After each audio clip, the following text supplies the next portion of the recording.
Hello, fellow Rebel Capitalists. Hope you're well. CNBC just revealed a smoking gun, in my opinion, that shows the U.S. economy is either in recession right now or headed there very quickly.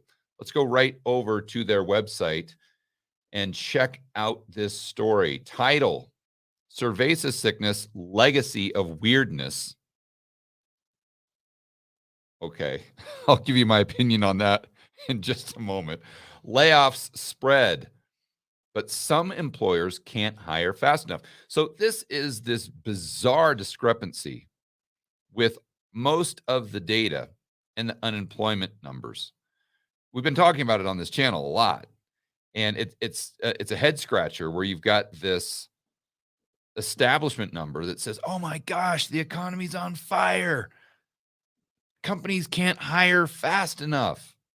This is the tightest labor market we have ever seen in our life. Therefore, it proves the economy is booming." And then you see all the other data that says, no, the economy is not booming. In fact, the economy isn't even flatlining. The economy is slowing down to a significant degree.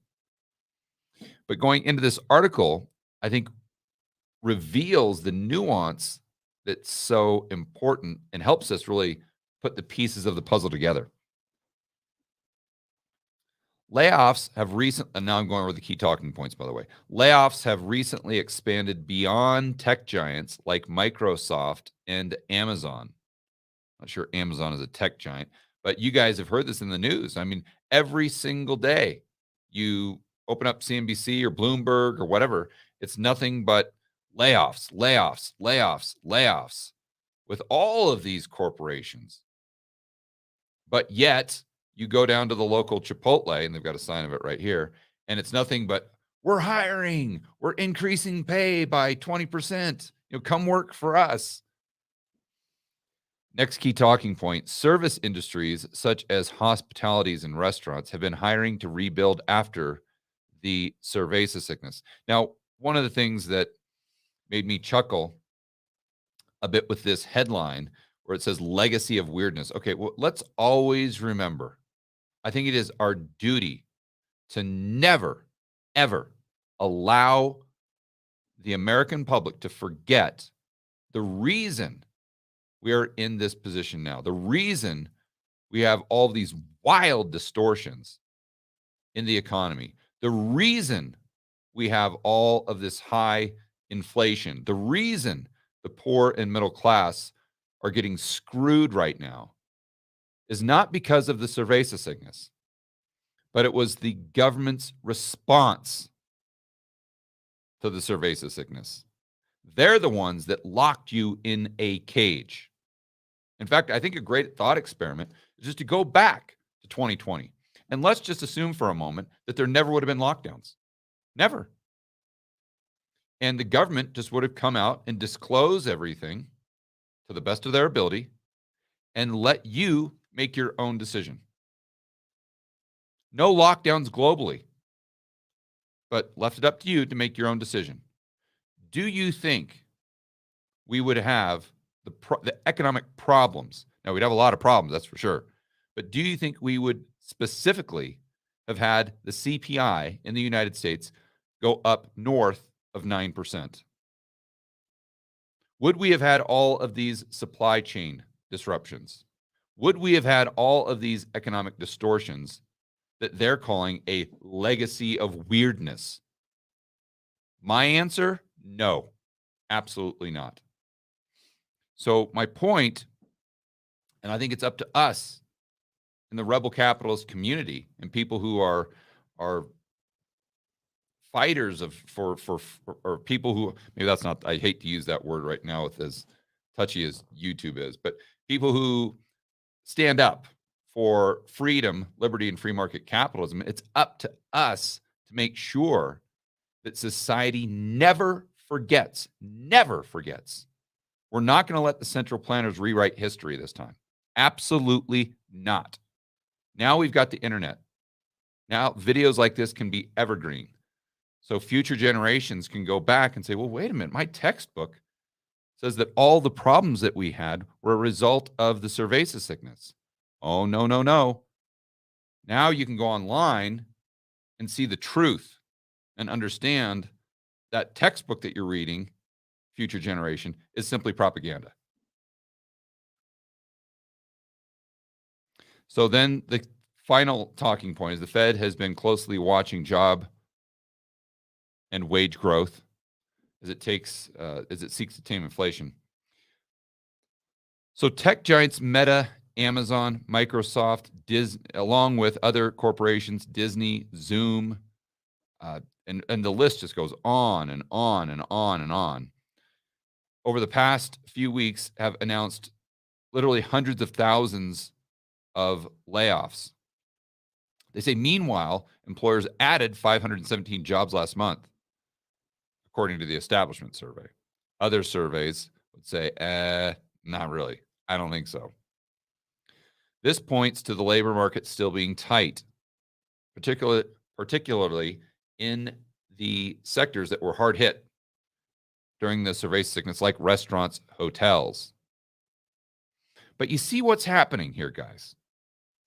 How much does the average person at Facebook make, or Microsoft, or Disney, or even the Amazon layoffs? I don't know, and I don't know this for a fact, but I would guess that a lot of those layoffs aren't just with the, let's say, $20 an hour workers in the warehouse.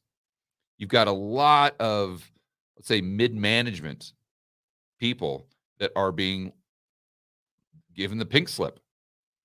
And now that's with Amazon, but with Microsoft, I mean, you pretty much all extremely high-paying jobs. Facebook, Google, you name it. So my point here, and I think this is the secret they're revealing, this is the smoking gun, that even if you could argue we have a tight labor market and all these businesses are hiring, and on net balance, we're creating all these jobs, right? But we're creating Chipotle jobs. And what we're losing are Google jobs. So why even track the unemployment rate if you're the Federal Reserve? What does it even mean? What information does it give you? Well, it gives you a window into aggregate demand. The central planners and the economists would use that as a proxy for aggregate demand.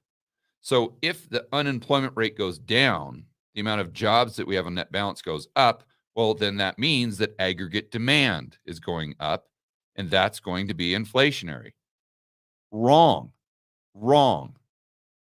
That is overly simplistic to the point of being inaccurate. So once you get into the nuance, which is what we do on this channel, you see that, okay, if you've got a net increase of 500,000 jobs, so you've gained, let's say, 1 million jobs at Chipotle, but you've lost 500,000 jobs at Google. So yeah, you got a net increase of 500,000, but is there more or less aggregate demand as a result? Obviously, the answer is far, far less. And this is the secret that I think this article inadvertently reveals about what's really going on beneath the surface in the economy. Let's see if they've got anything else worthwhile. Yeah, see, wages for workers in leisure hospitality rose to $20 an hour or $20.78 per hour, compared to $19.42 a year earlier. Oh, well, fantastic. We've got all this demand for people working at the local Motel 6 or the local Hilton or whatever it is, and their wages have gone up by a significant percentage. That's great. Their wages have gone from $19 up to $20. Fantastic. At the same time, all of these $250,000 a year jobs are just going by the wayside.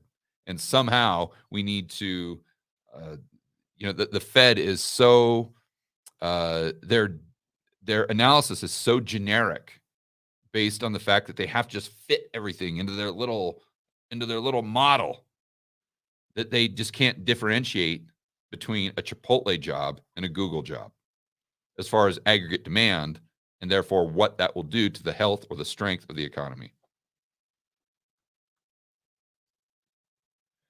All right, guys, enjoy the rest of your afternoon. As always, make sure that you're standing up for freedom, liberty, free market capitalism. See you in the next video.